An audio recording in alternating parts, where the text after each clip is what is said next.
provider, and I want to customize that pizza. Our vegetables will be there, what top-ups will be there, what we want, and infrastructure will be provided by the oven, freeze, and all these things have, and all these things will be provided by the pizza provider. So we are involved in platform as a service, and if just we are using their infrastructure only, then that is the infrastructure as a service.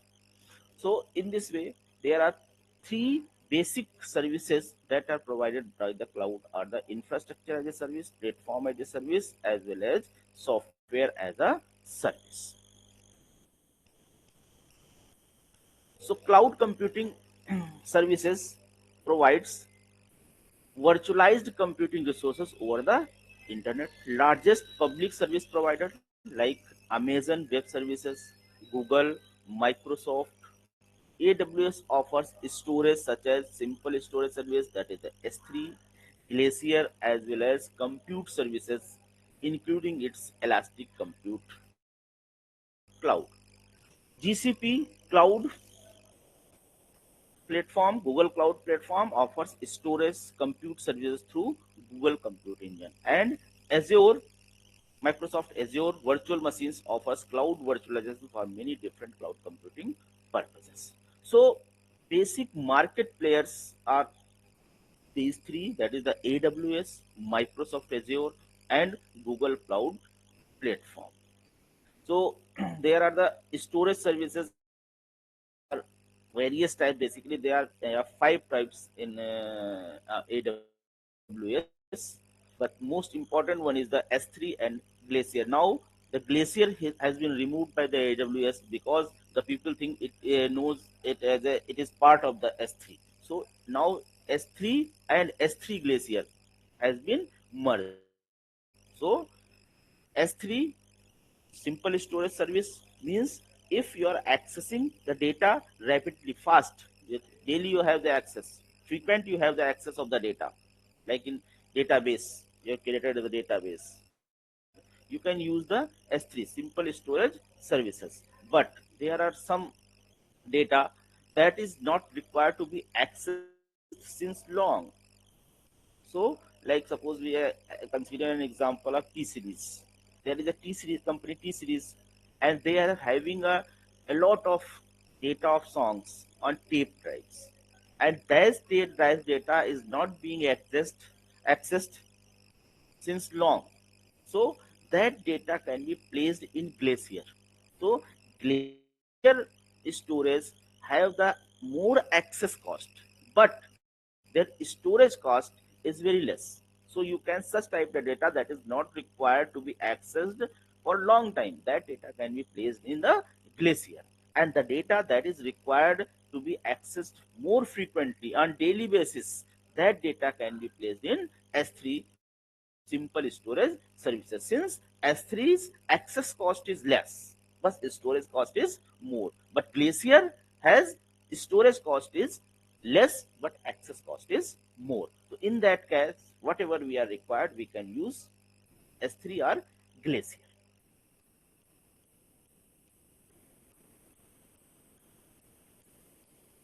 So platform as a service provides the hardware, software, infrastructure that you can use to develop and maintain the application that I have told you that you are using, installing your own software on the provided infrastructure by the cloud provider. The cloud provider hosts the hardware and the software development tools in its data center. You can build, test, run, and scale applications faster and at a lower cost by using platform as a service than on your on premises infrastructure. So in that case, you can use platform as a service. The examples are Google App Engine, Force.com, Windows Azure, and Cloud Run. Software as a service provides the entire software application over the internet. You can use it to perform different tasks.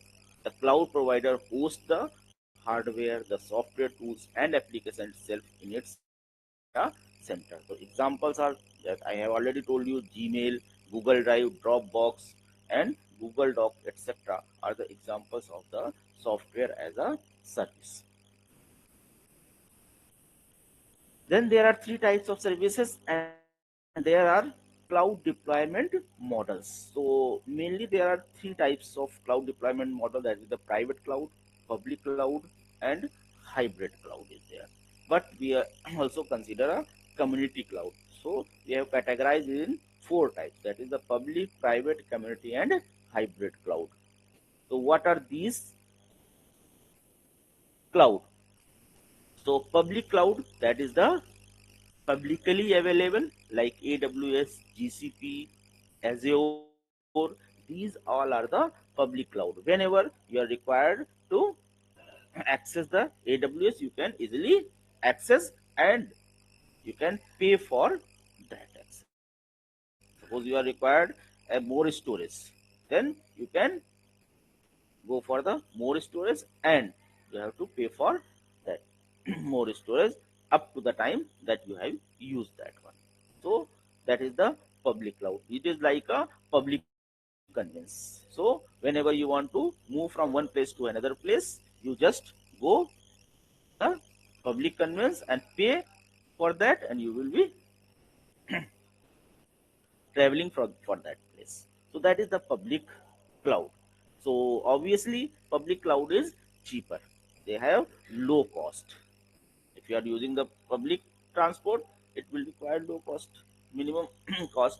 And if you are using your private vehicle, like private cloud is being used, you are installing it in your on premise, then it will require more cost. You are required a network engineer for that. You have required the security firewall there. Firewall you need require. You have require more manpower. Yeah, or you have to do your multitasking. So in that case, but that is cost is more, but it is much more secure as the public cloud. So somebody can think, then why we should go for the public cloud if it is not secure? So not secure is not an issue.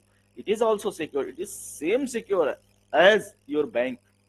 Money in your bank is secure. It is also third party. Bank is also a third party. So your money is secured. If you think if our money is more secure in home or in bank, is more secure in bank. We as we think.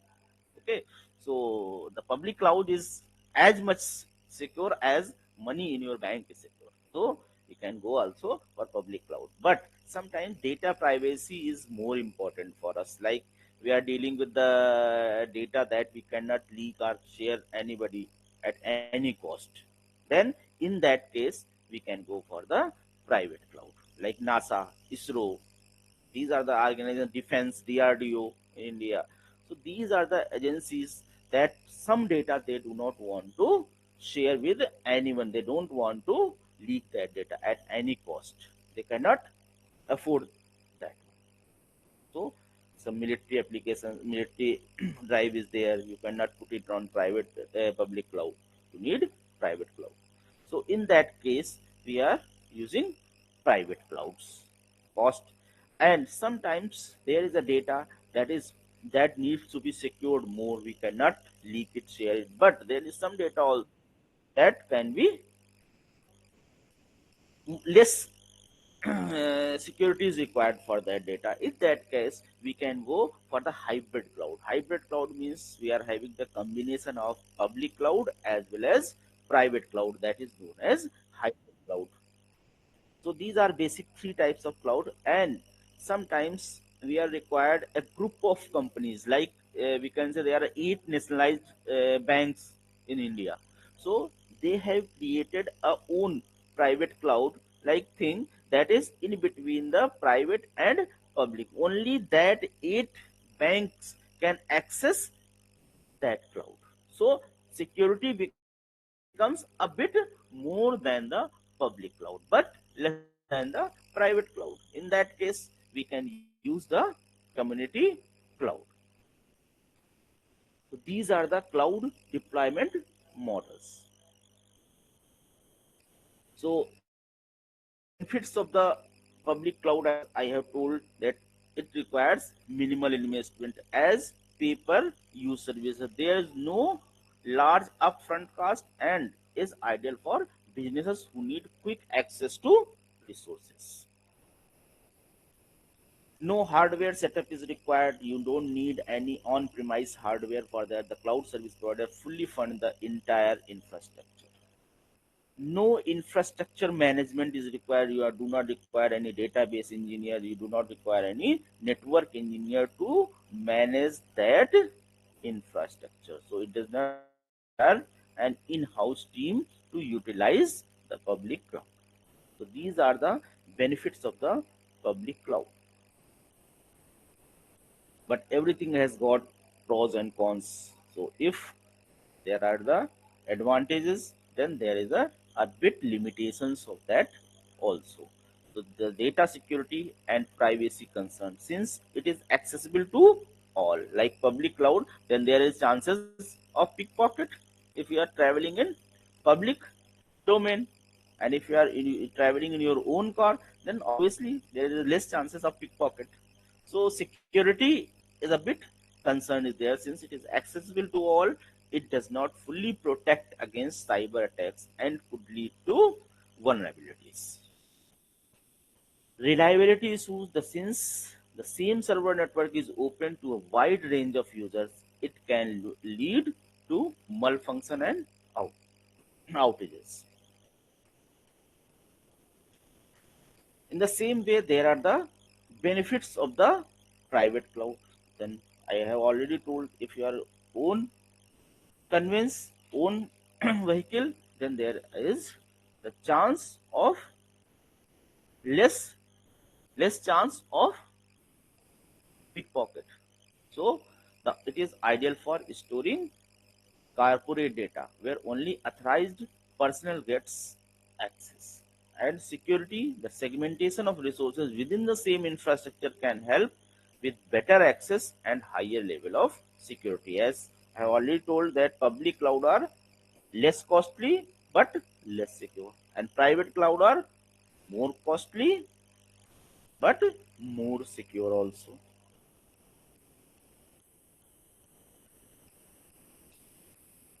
With the benefit you get, the investment will also be a larger than the public cloud. Hence, you will pay for the software, hardware, and resources for staff and training also. So all for that you need costing. Fixed scalability.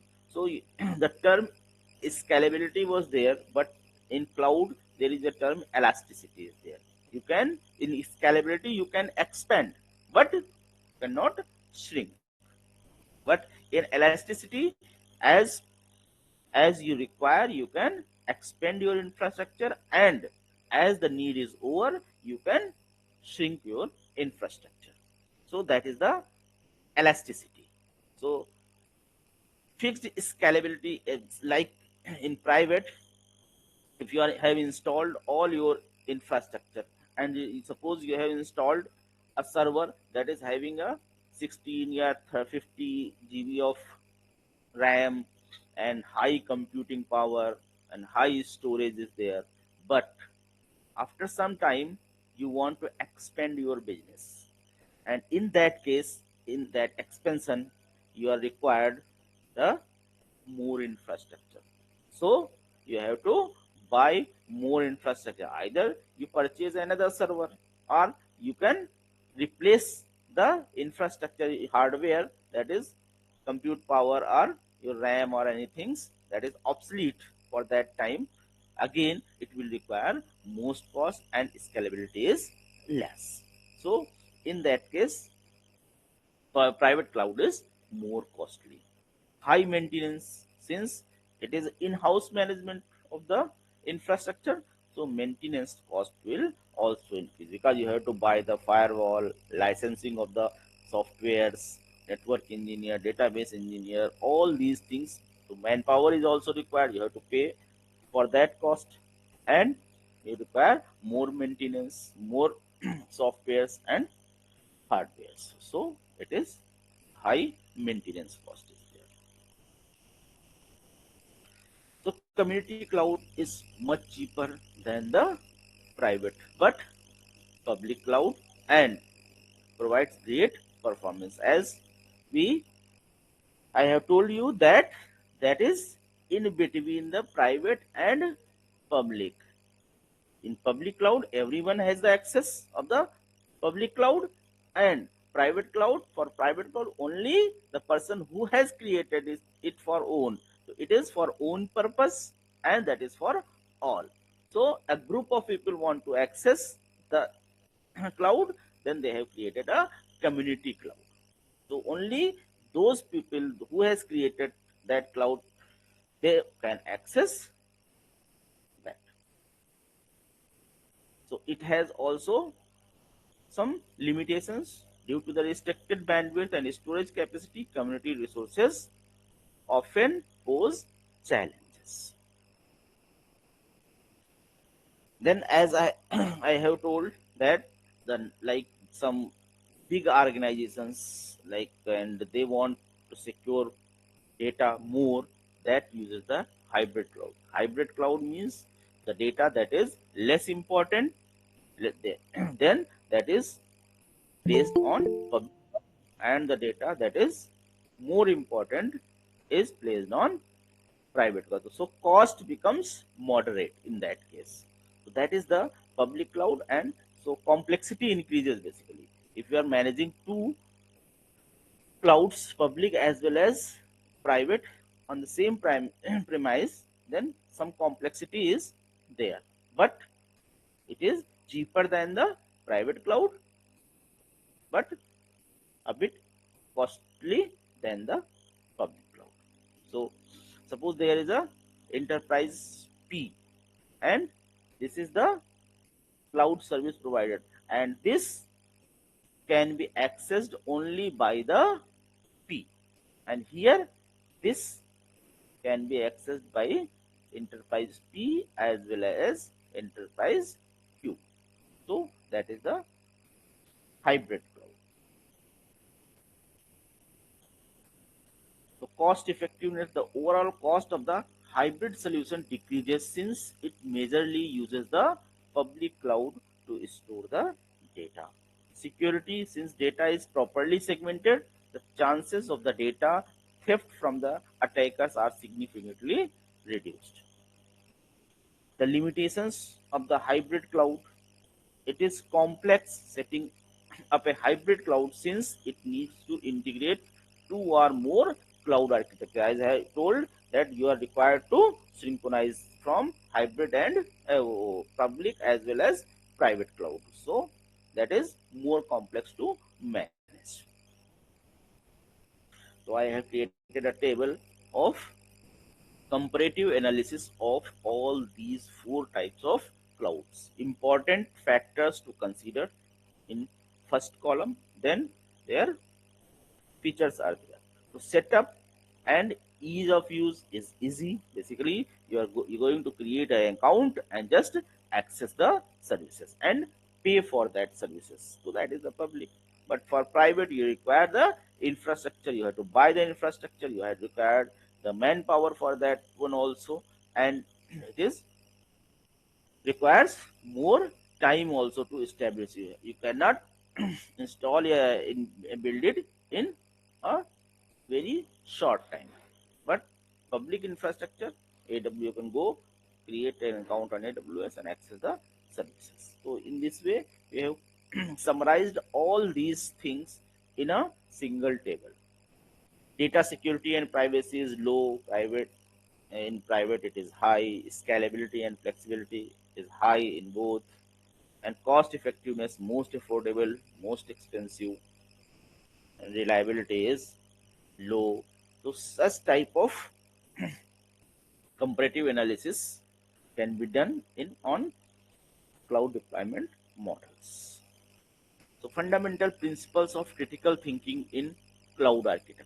So first is the problem identification. Clearly define the business problem or challenge that the cloud solution to address.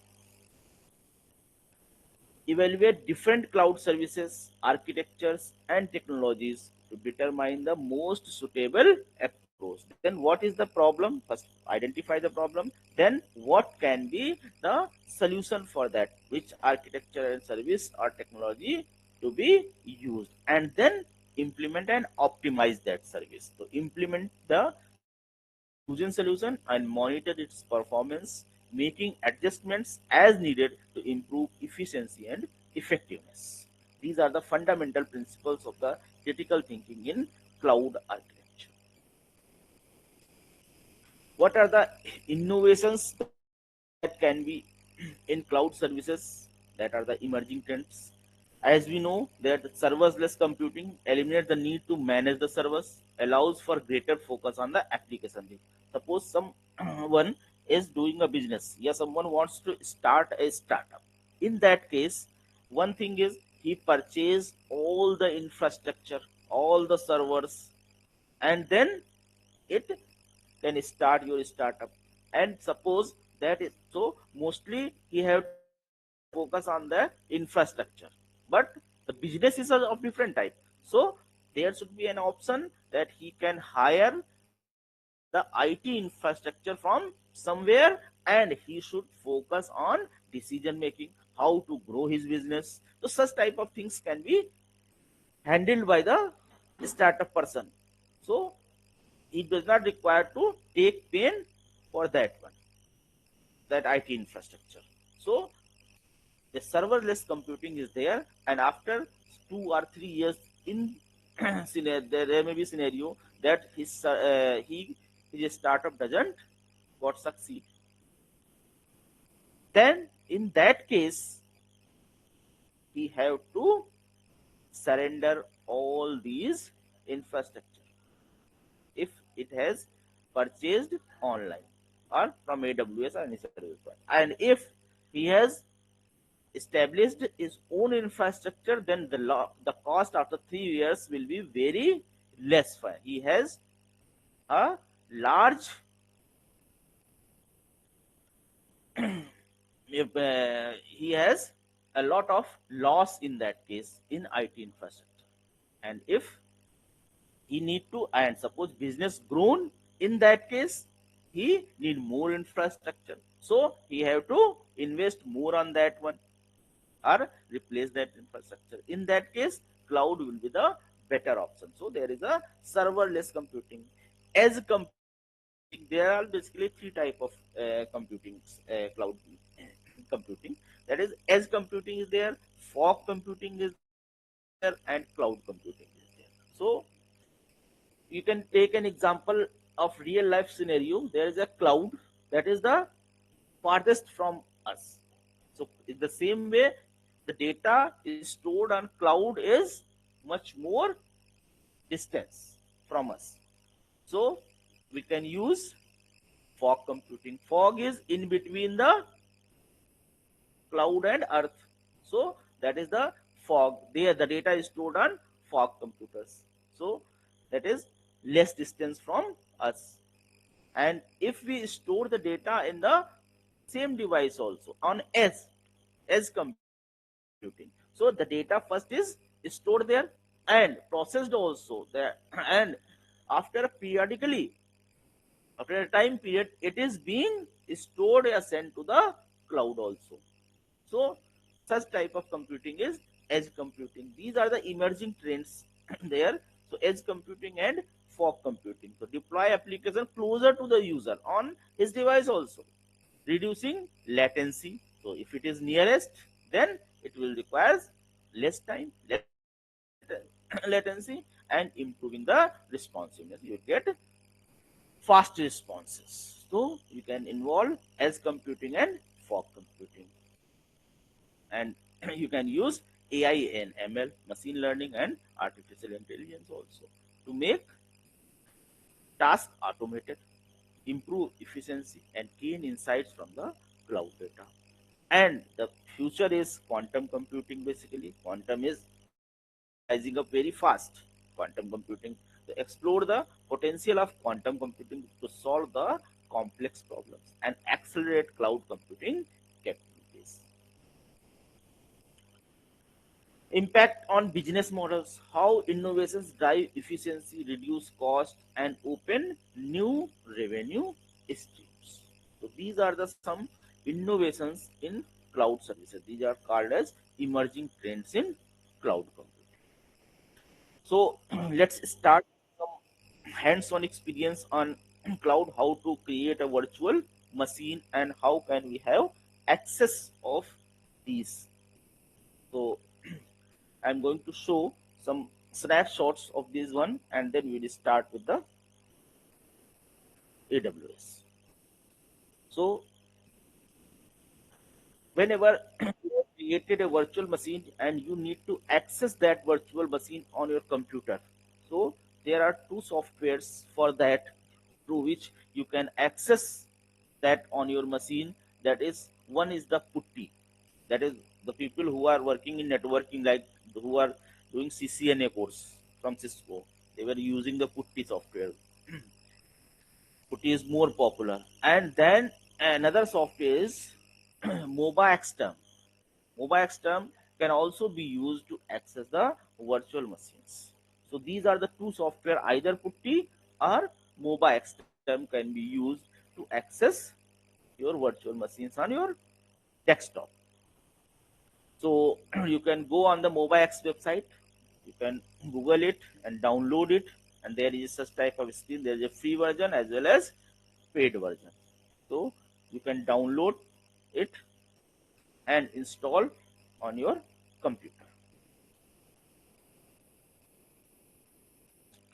Then after, when you will open, the screen will be like this. And then you can click if you want to create, suppose you want to create an Ubuntu machine, right? You want to access a virtual machine that you have created, that is the Ubuntu machine, and you want to access on your desktop. So you can access, you can click on the session, and then you can click on the, there is a SSH. SSH, this screen will come and you can click on SSH, and then you can have OK. Then the password authentication will be required, and then you can put the password there and you have the access of Ubuntu machine.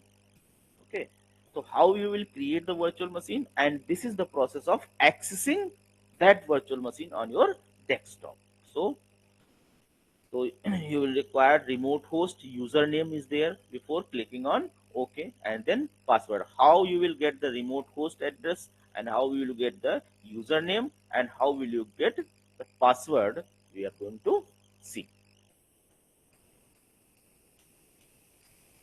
And if you are going to create a Windows machine, then at place of SSH, you need to click on RDP and port will be 3389. And if the port is not available in security group 3389, then you have to create that port 3389. So when you will create a virtual machine, so it will be like this, and click on that virtual machine.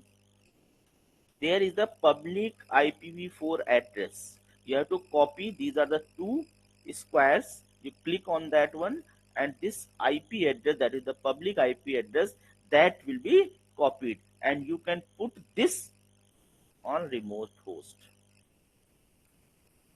Okay. 13.51.72.284. That is the same remote host address. Okay. Then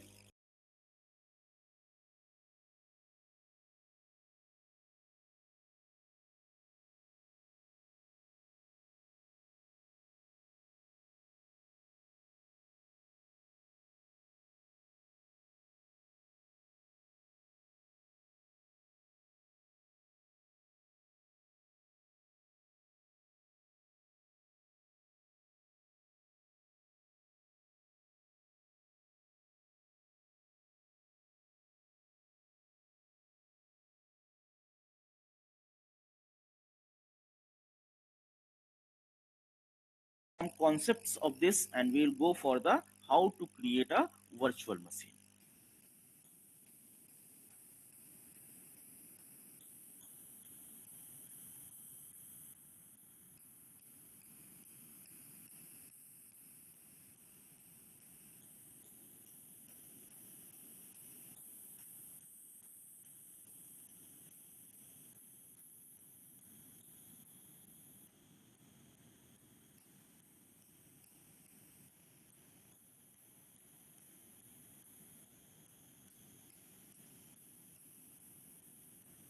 Is this screen visible?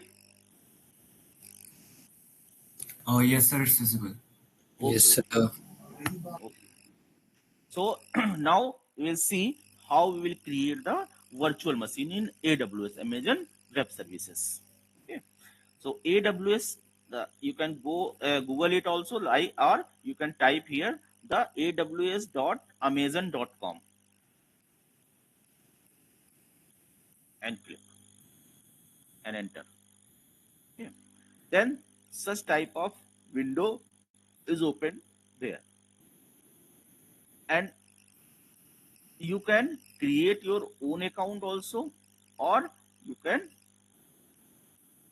if you have already created, like I have already created, then just go and log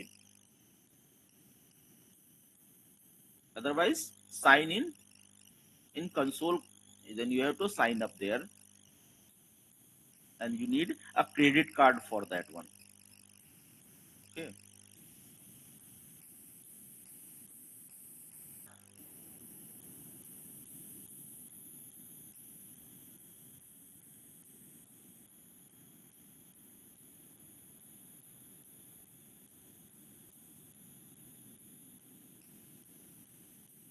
This is the your sign. From here you can create a new AWS account. I'm showing you what will be the screen.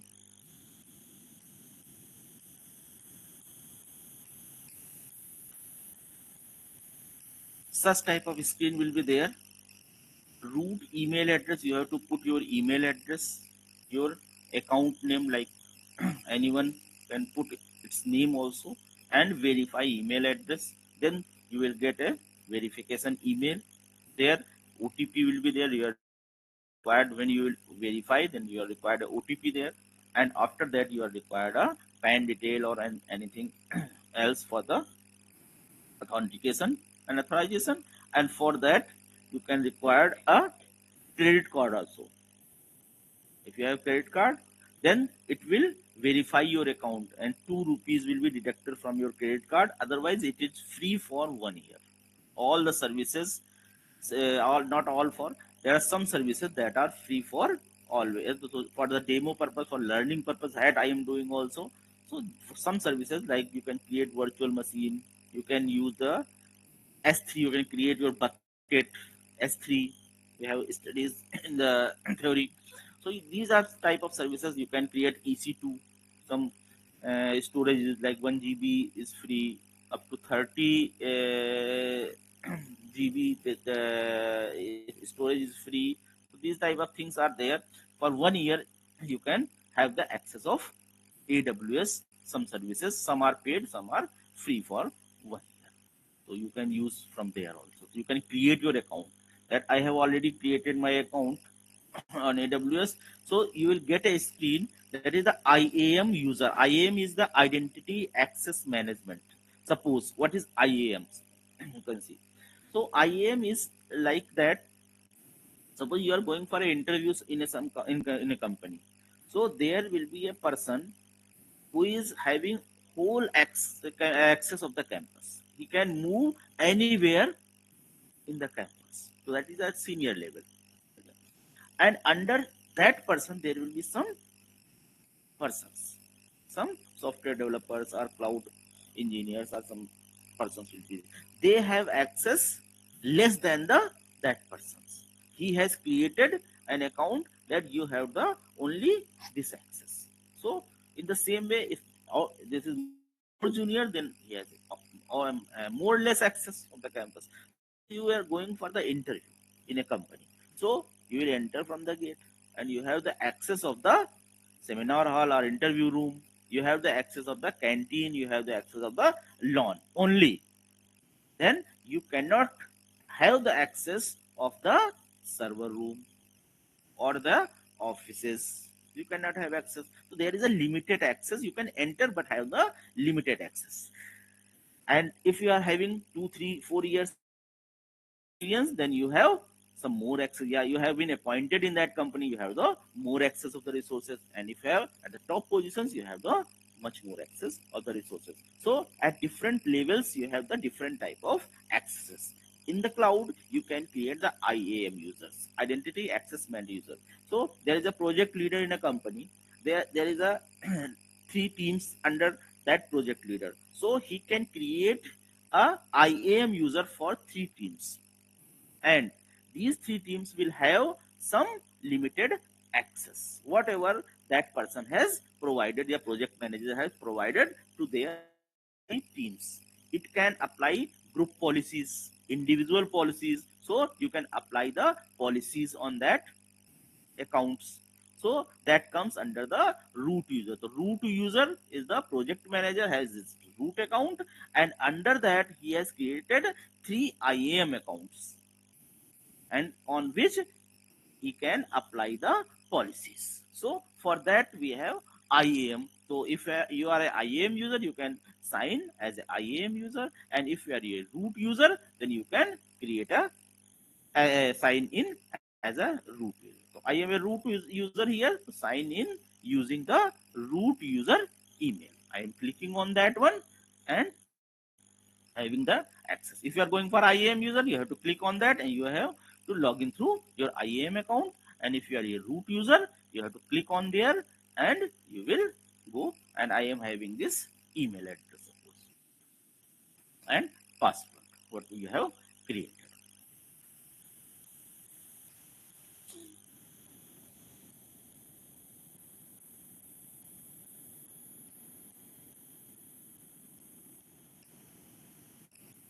Now this is the interface, a dashboard of the AWS. Now there are a lot of services that you can access in this dashboard. Right. So first we see what is the features of that dashboard. You can see there is a name Stockholm, and here this is the place where our storage will be allocated. If I am going to create a virtual machine, then it will be created in that region. So a lot of regions, number of regions are there. You can see where is this Asia Pacific and Mumbai region, Oregon, California, Ohio, Virginia. These are the various regions where you can create your virtual machine or storage.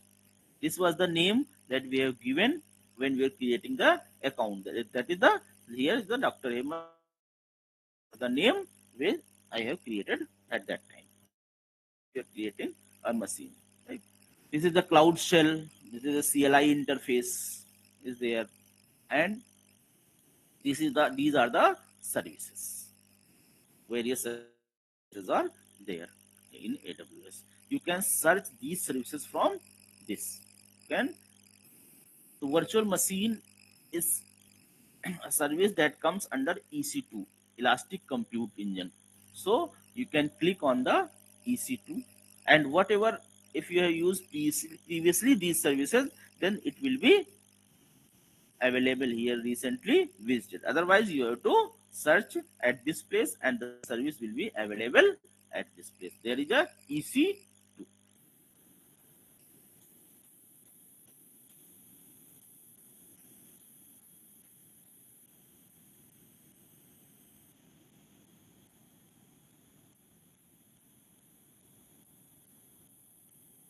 So in this EC2, you will go with yeah, we are going to create a virtual machine for Ubuntu.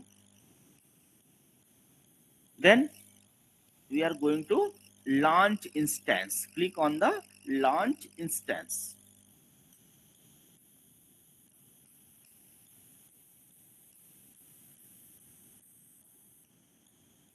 By clicking on launch, there will your interface will be shown. virtual machine. Suppose we have created a virtual machine 1.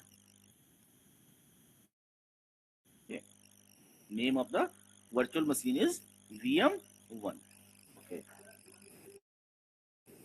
And we are having number of operating systems available at this place.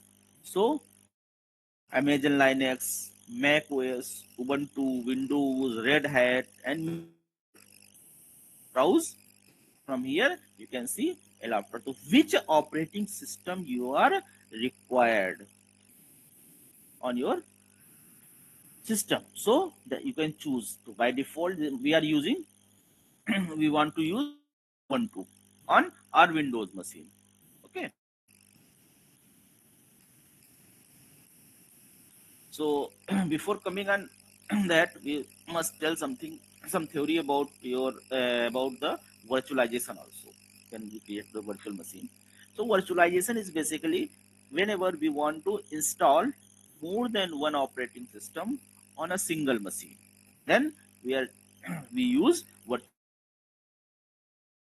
So for the virtualization, we are going to use a software that is named as hypervisor. Hypervisor is the for the virtualization, and it is of two types, that is the type 1 hypervisor and type 2 hypervisor. Type 1 hypervisor is installed by the companies who are going to create their data center, that is directly installed on the machine hardware. Like suppose whenever you bring a fresh machine, fresh laptop or computer, then what you first do, there is a DOS or any other operating system is there, you install the operating system on that. And then if you want to use virtualization, more than one operating system you want to install on the same machine, then you install a virtual machine, VMware, VirtualBox. These are the hypervisors. These are known as hypervisors. So either you will install the VMware or you will install the Oracle VirtualBox.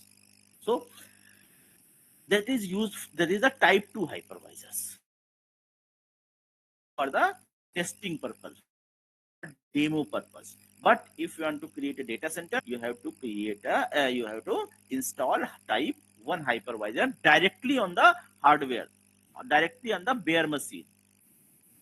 Like so you bring the laptop first and open the laptop, and directly you are going to install the type 1 hypervisor, right? Then you are going to install the operating system on that. That is the type 1. And if you are first installing the operating system, then installing the hypervisor, that is the type 2 hypervisor. So type 1 hypervisor is for the data centers, and for the demo and testing purpose. Suppose you have created an application and you want to test on different platforms, Ubuntu, Windows, Red Hat, is it working, Mac, then you have to install it on the different machines. Either you purchase or you go with your friends, then only you can test the software. Otherwise you can create the virtual machine. You can create multiple virtual machine. One is the for the Windows, one is the Ubuntu, one is the Mac, and one is the Red Hat. And you can install that newly created application on four operating system on the same machine. So cost effective and painless. So in that case, we can create a virtual machine. There are different types of virtualization, like storage can be virtualized, desktop can be virtualized, network can be virtualized, application can be virtualized. Like application, you can see like you are using the Android operating system, and you need a mobile for Android mobile for using that one. Then if you want to use it on Windows, then Windows machine, then you can also have the Android on Windows machines. So this this is the software virtualization. So application virtualization. Right? So the different types of virtualizations are there. So we are not going in much more detail in the virtualization. Just we are going to create a Ubuntu virtual machine. So we have given the name. We have selected which operating system we want to use, like Ubuntu, and then there are versions of the Ubuntu are available. Which type of machine you want to create, you can select from there, and there are some are free, and otherwise you have to pay. So I am going with the default one, that is free tire eligible. So this is we can use for the demo purpose. And what is the architecture? 64-bit architecture is there, MIID, and these all these things are there. Then we have to select the T3 dot micro. That is the free tier eligibility. Instance type is T3 dot macro. Otherwise, all others are not free. So we go with the default one here. For and security purpose, we have to create a key pair. So here you have to click on the suppose we want to create a key. So I am giving it name as key 1 already exist. So we are giving is key 2, then default is key pair type is RSA encryption is used. Then that is with .pem extension. The private key file format will be .pem extension. Okay. Then we can create a key pair, that is for the authentication. We have created the key pair, and that key pair key 2 will be downloaded, and we are storing it in this folder Chitkara lecture. This is the inside this folder, it is downloaded by default. Okay, so we have created the key also, key that is named as key 2. And then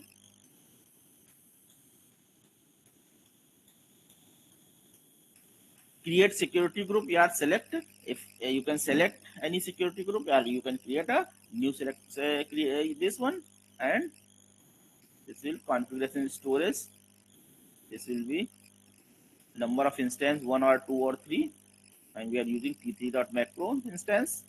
And launch instance, and virtual machine is being created here. Now successfully virtual machine has been created. So similar way you can create more than one virtual machine on a single system, and can have access of these. Now it takes 30 seconds approx in up. So you can see the instance has been created and running. Yes, this is the VM1 we have created, and status is running. We have created previously, that is we have deleted, that is the stop. Instance type is t3.macro, and it is takes some time initializing, so it takes 1 or 2 minutes, it will be okay. So our virtual machine has been created, right? Now as I have shown you in the snapshot, this when you click on the virtual machine this link, and such type of screen will be available there. Such type of screen will be available there, right? Then what will happen? Then you can directly address from this place, right? And then you have to open the MOBA extern. So now we are going to open the MOBA extern.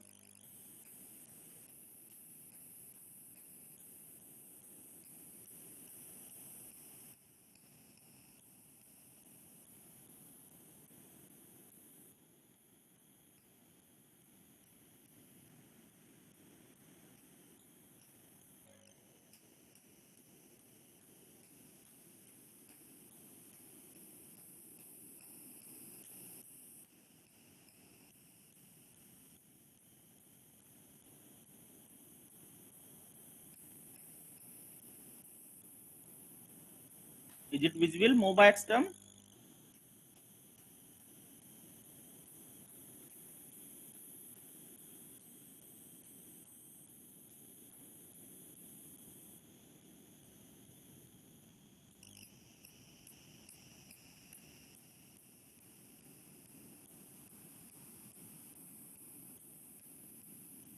Now you can click on the session, then click on the SSH and paste it at this place,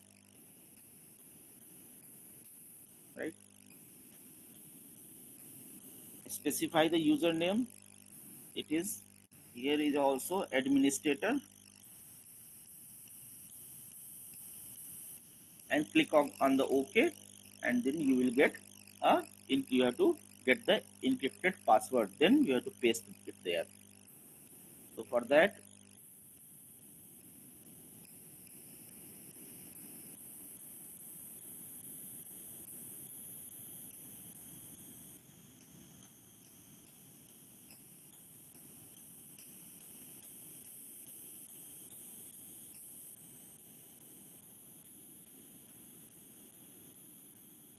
mainly for Ubuntu it may not be required also, but for Windows it is required.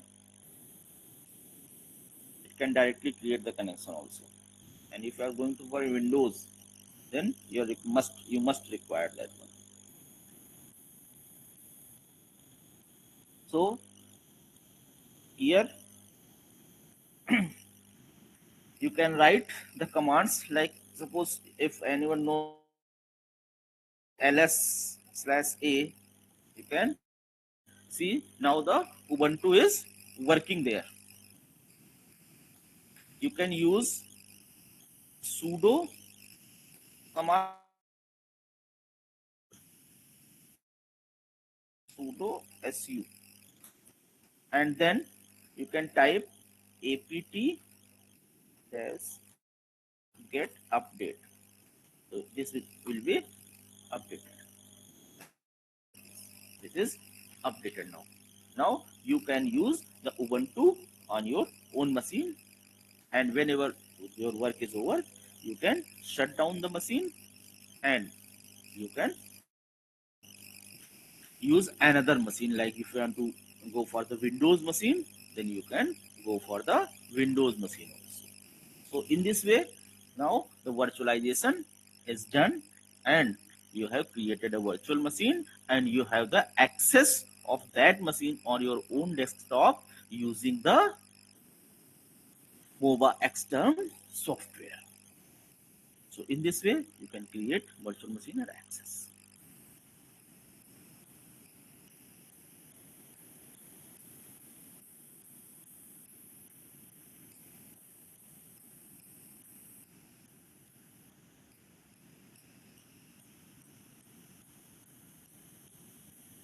Suppose you want to create a virtual machine of Windows in the same way, but there will be requirement of your password also in that case.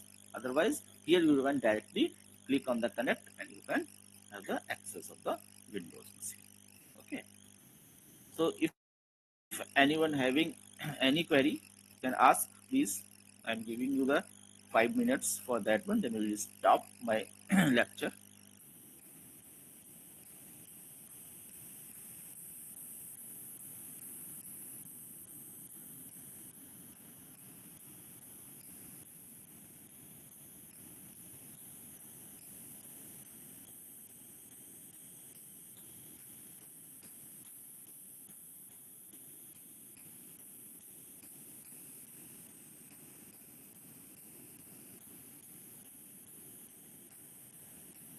So this is my book also on cloud Harjans navigating the future of computing.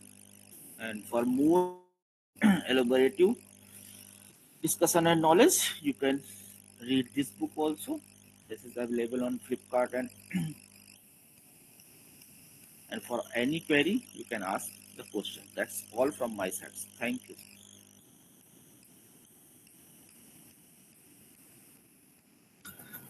Thank you, sir, for a wonderful session. We really liked the session throughout the starting. Vinny, can we have the note, please? Thank you, sir. Thank you all for joining us in today's session. It's been a great privilege to bring together such a dedicated audience committed to advancing their knowledge in cloud technology and innovation. Our sincere gratitude goes to Dr. Himmat Kumar Singh, Professor and Dean of Engineering at SMS Lucknow. Dr. Singh, your insights have been invaluable, and your expertise in cloud strategies and virtualization has provided us with a deep understanding of the role critical thinking plays in developing scalable and reliable solutions. The real world examples and case studies you shared will undoubtedly leave a lasting impact on all of us, offering practical strategies we can apply in our own work. Your dedication to education and innovation is inspiring, Dr. Singh, and we are grateful for the knowledge and enthusiasm you have brought to today's session. This event would not have been as impactful without your guidance. And to our audience, thank you for your engagement and thoughtful participation. We hope this session has enriched your perspective on cloud development and equipped you with valuable skills to navigate the ever evolving landscape of cloud services. We look forward to seeing the innovative solutions that will come from today's learning. Let's continue to harness the power of critical thinking and innovation as we shape the future of cloud technology together. Thank you once again, and we look forward to connecting in future sessions. Thank you, everyone. Okay, sir. Thank you. Thank you, sir. Thank you. Guys, if anyone has any questions, you can put it on chat or you can just raise your hand and I'll unmute you.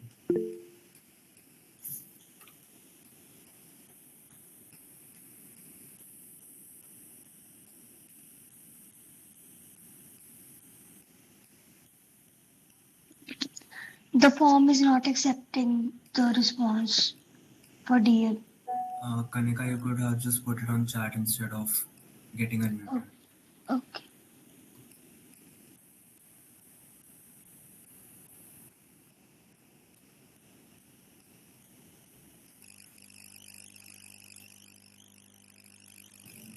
Sir, I don't think anyone has any questions over here. So I Okay, think we sir. can just wrap up the session today.